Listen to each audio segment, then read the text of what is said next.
Academic career to all the way to his professional career, and hopefully that would serve as a beacon for many of you in the audience in terms of how you might want to structure your activities to follow in his success. Jonathan.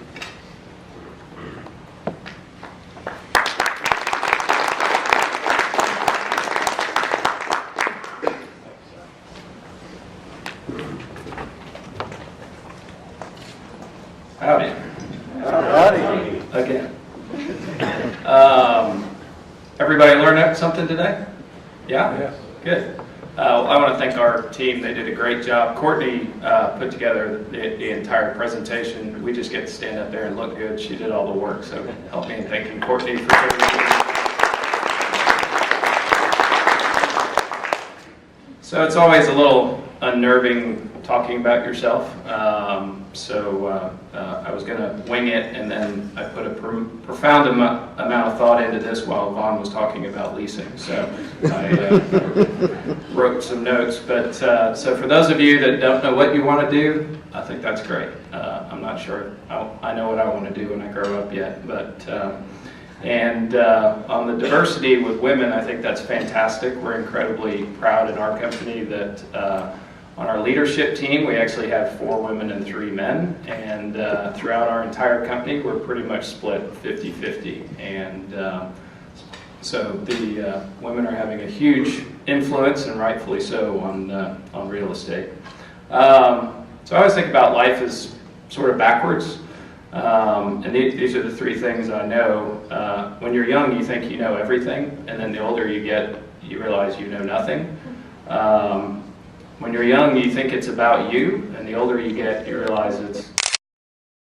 And then when you're young, you think you did everything yourself, and then what you realize is you did nothing by yourself, the older you get. And what you realize is there are a huge number of people that make an impact in your life, an influence, some bigger, some smaller, but all important impacts. Dr. Miranda was a professor of mine, made an impact. I was just telling him I still have my CRS problem-seeking book above my desk in a cabinet, and I still refer to it every now and then. And so you made an impact, so thank you for that. So how did I get here? Growing up, and this always sounds weird when I tell people that, I really liked 3 things. It was cars, buildings, and women. And the last one's probably not a good way to make a living. You probably go to jail for that. So it was kind of down to cars and buildings. And my dream was to go to automotive design school. You know, John DeLorean, for those of you that know the story, was sort of my hero till he got put in jail for, you know, selling cocaine to shore up his car company. Funnily enough, near my house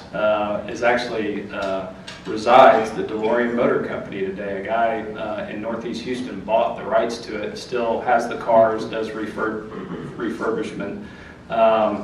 So I started out in mechanical engineering. My first year here at A&M, I had a incredibly good time. My grade point average was a 3.2. Unfortunately, that was my 2 first semesters combined. So I had a 1.6 and a 1.6.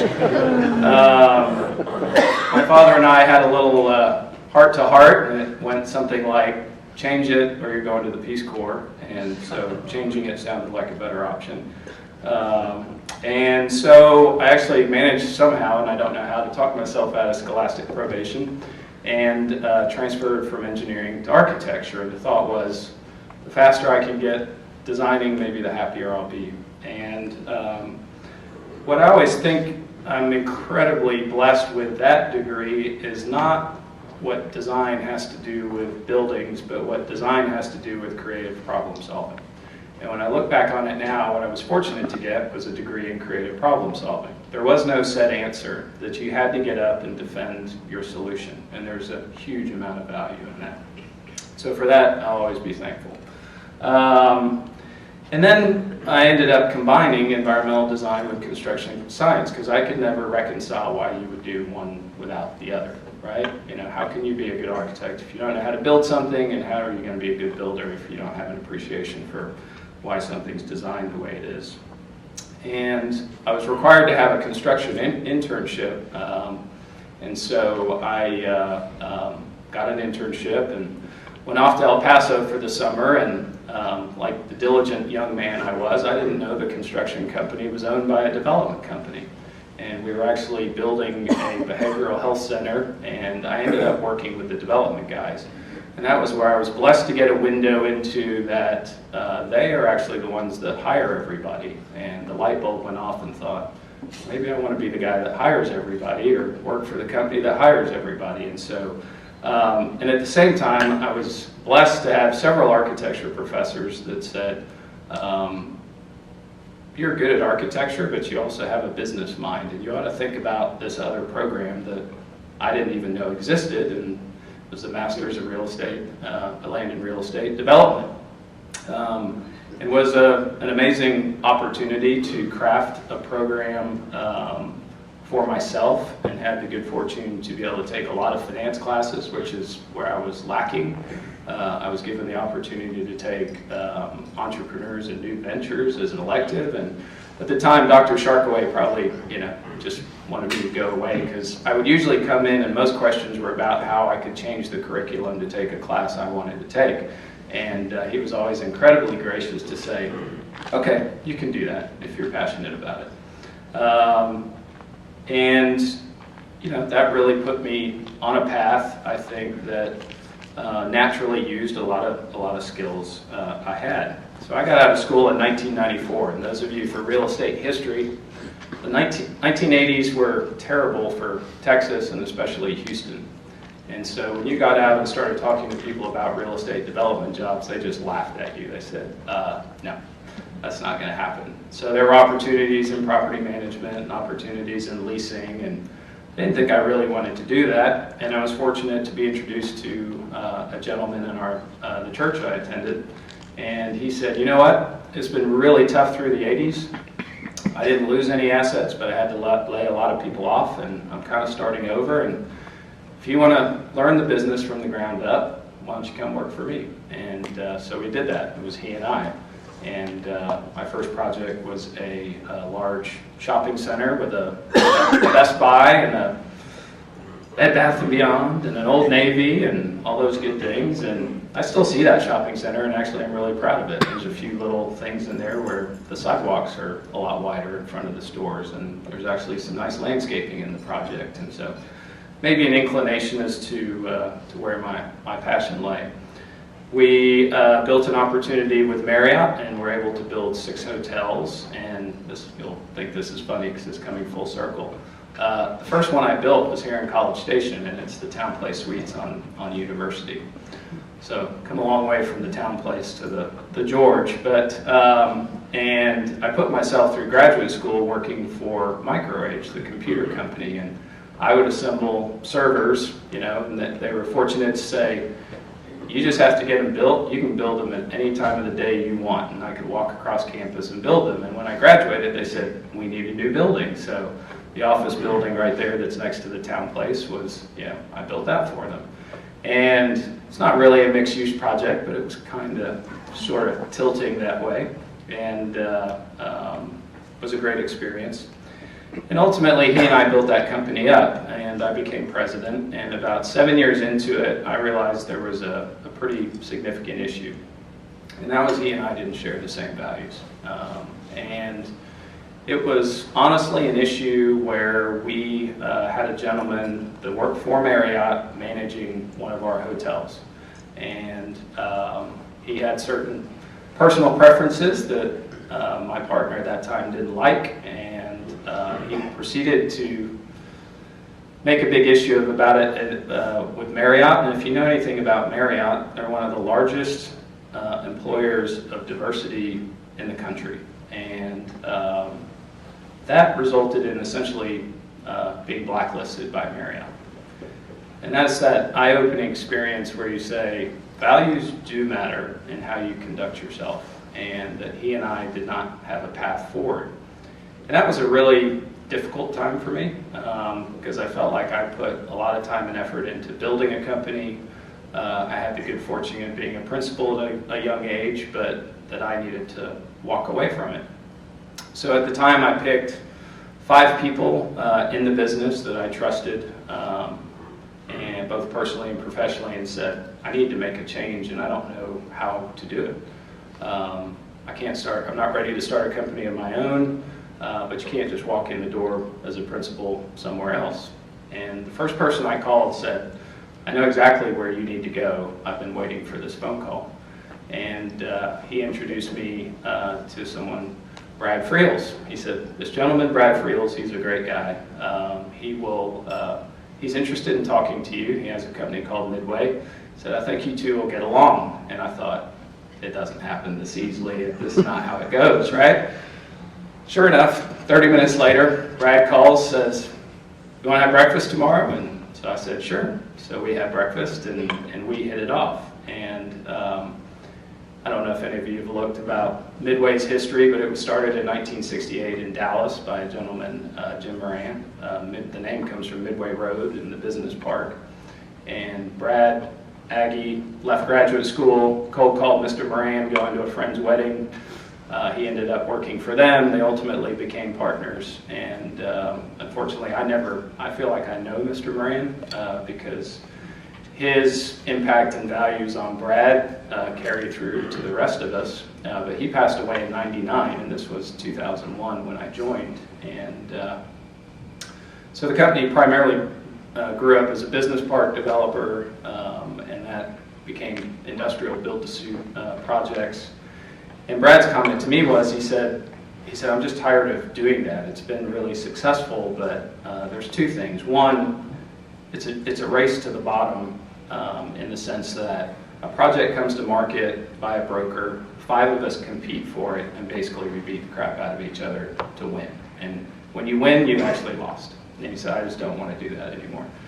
And the other was, he said, there are ways to make a bigger impact. And so I had some experience in hotels and office and some other things, and he said, I want to rebuild the company.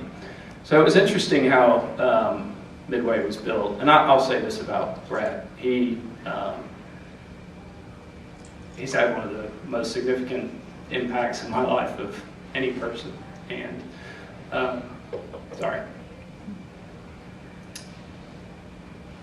what I would tell you is, don't look for a job, but look for mentors. That's probably the most important thing you can do, early in your career especially. And we've been fortunate. We're friends, we're partners. He will always be a mentor, and I know the rest of the team feels that way. But so anyway, the way the company was structured at that time it was very siloed, and Brad had hired what he thought were entrepreneurs, and you got to know Brad, he's the ultimate entrepreneur. And but everyone sort of ran their own business, right? And you would see a marketing brochure from leasing that didn't look anything like something from development. And so Brad, in a way, was sort of the brand as a person, but there wasn't really a brand as a company. And so I was doing my thing, started developing some hotels. City Center was a big opportunity, and I was going to hire a marketing director, and yet our residential development group had a marketing director. And she probably, in all honesty, worked about 50% of the time, and yet she was a full-time employee. So I went to my counterpart and said, why don't we share? And the answer was no. And we sort of had these little fiefdoms. And so I started in 2001, and in 2006, went to Brad and just said, we're missing so many opportunities here in terms of how we conduct ourselves and the opportunities that exist. And that was in the context of City Center. So we had bought City Center, the property, in 2004. We were just about to start construction in 2007. And I think he and I both knew that if we executed that project right, it was a springboard to the future. but we weren't organized to take advantage of that opportunity. And so I drew up, I said, I said, Brad, can we have breakfast one day? I have some ideas, I really want to walk you through it. So I walked through this whole plan to reorganize the company, and I'd spent a lot of time on it, and he listened, and he asked questions, and very patient, and so we got to the end, and he said, I don't want to do that. And I said, did you just miss the brilliance that just occurred here? I mean, I just laid out this grand master plan that's genius. And he goes, no, you misunderstood me. He said, I don't want to do that, I want you to do that. And so that was really my opportunity to take a leadership role in the company on a broader perspective, not just in my group. And so ultimately became Chief Operating Officer.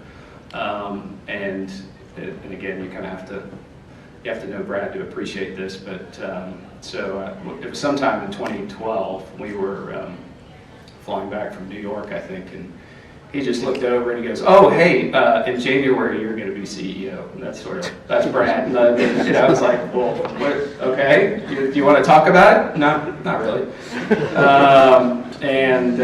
So we did ultimately have more conversations about it, but it has been an amazing opportunity, and today we have, we've built an investment philosophy that we shared today, largely that started with City Center, that today's 7 projects.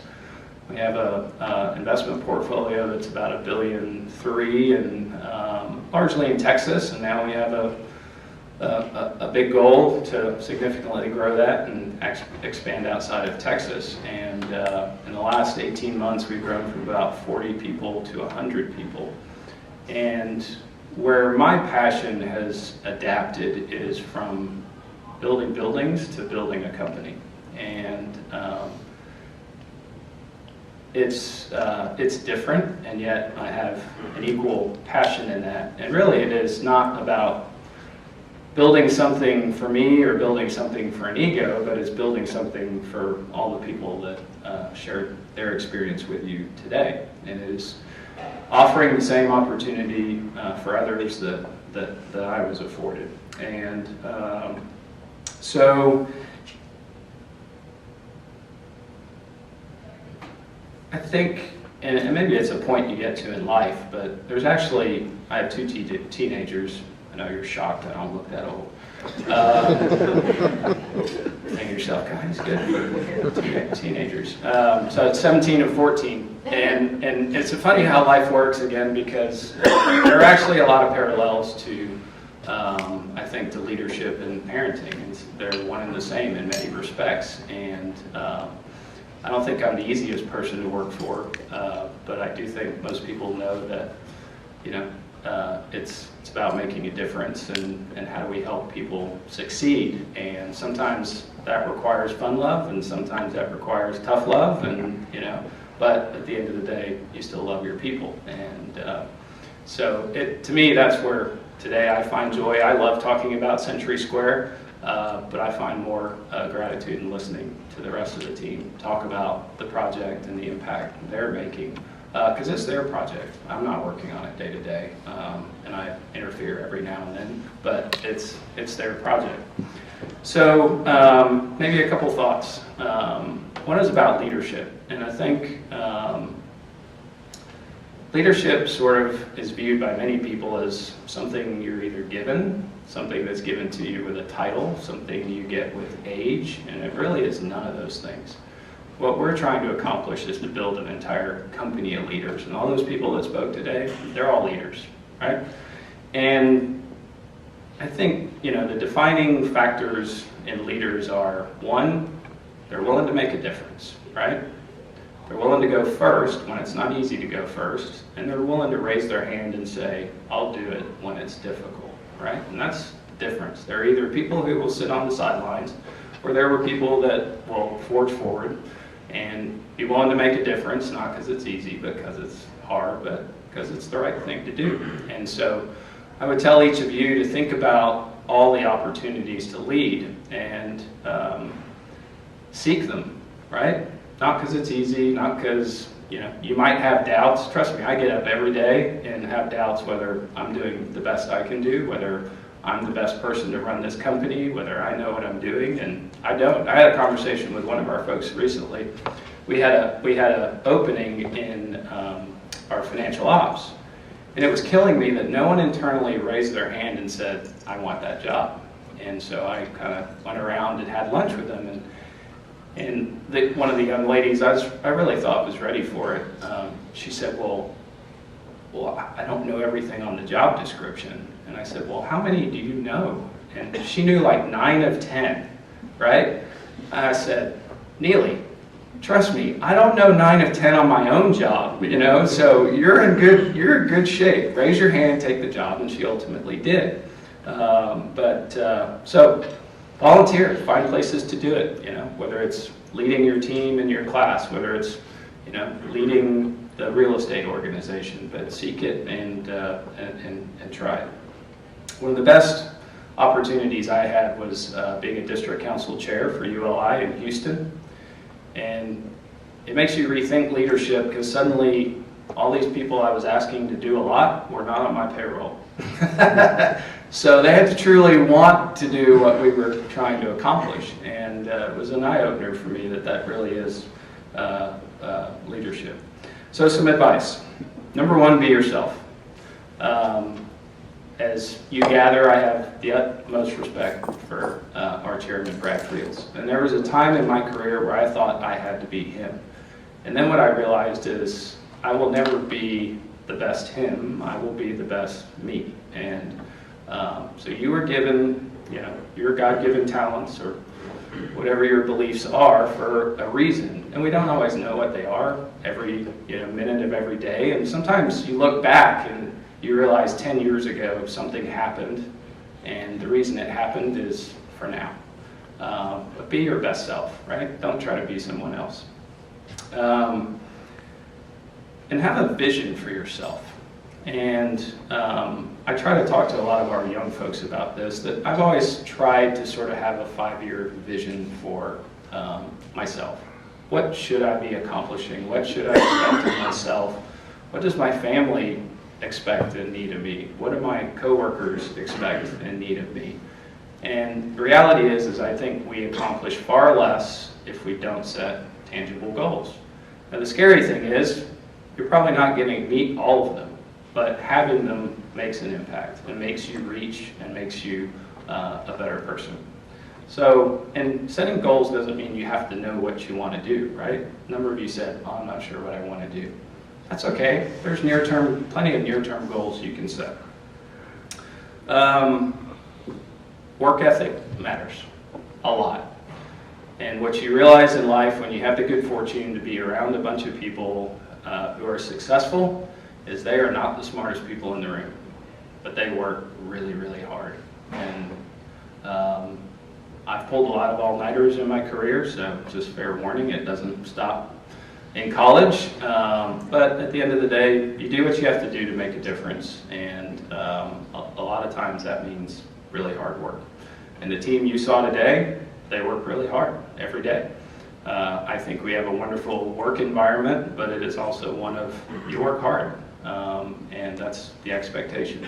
And I think, unfortunately, right or wrong in society, somehow we're starting to miss the fact that not everybody does get a ribbon, and work ethic matters. How do you want? I think I benefited in some of my opportunities, and especially at Midway, because I was prepared to do the job that, I don't know if I specifically wanted, but I was prepared to lead and have a vision and do something. And so I think I was prepared to do the COO job before I had it, and I think I was doing a lot of the CEO job before I had it. But I wasn't worried about the job title. I was worried about trying to make a difference and do something else. And so if you have an eye towards your career that way, of being prepared to do more, then chances are you're going to get more, right? But if your attitude is, I want more, and I'll do more when I get it, that's not going to work, or you're not going to go as far. Mentorship. Seek it and give it. Go and find as many mentorship opportunities as you can find. I still seek them today. I have a new list of 5 CEOs that run significantly bigger companies in other industries that I'm reaching out to this year to learn. Because I know they know things I don't know.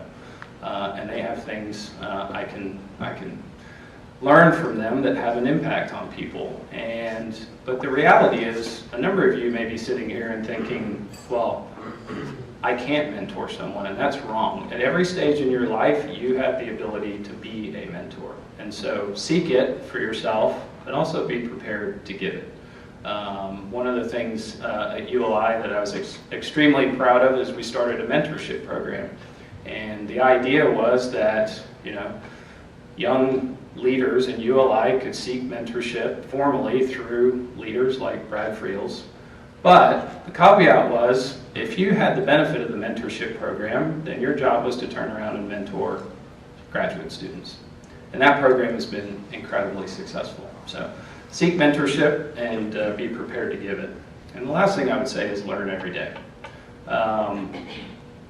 Like I said, we start out, I think, thinking we know everything, and then the older you get, at least I do, you realize you don't know anything. And so be prepared to learn. And be prepared that not everybody is going to hand you a learning opportunity, that there's not some seminar to go to for everything, and there's, learn, just read. I read Fast Company magazine. Does anybody read it? Yeah, I read it cover to cover. It's one of the few things I absolutely read cover to cover every month. It has nothing to do with real estate, and I actually read very little about real estate. But I think Fast Company is one of those interesting, forward-looking magazines about what are people really doing. And why it interests me is I actually think it does have profound implications on real estate. Those are the people we're leasing to. Those are the people that are going to be our tenants. Those are the people that are going to stay in our hotels. And so the one thing we know, right? Change is the one thing we do know. And if you're not learning, then you're getting left behind. And so seek every opportunity you can to learn. You all leave here, hopefully at some point. Who was it that had like 5 or 6 degrees? Yeah, gotta get out.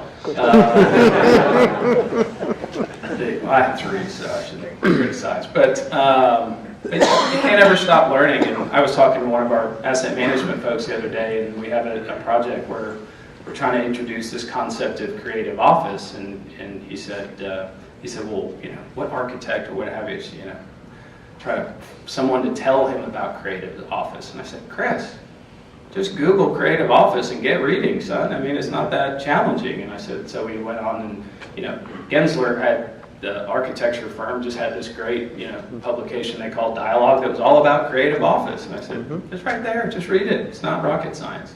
So seek that. And real estate is, if you're intent on getting into it, it is an extremely fun career. And a lot of, hopefully what I hope you got the sense of, is sometimes we make it too complicated, and it's not that complicated. And it's about people at the end of the day. But every business is about people. So whether you do that or you do something else, keep that in mind, that it's, it's not that complicated about financial statements and this and that and the other, that really every business, if you're in the retail business, you're about people. If you're in accounting, you're about people. If you're in real estate, you're about people. And that's what makes the world go round. So thank you. Glad to answer any questions.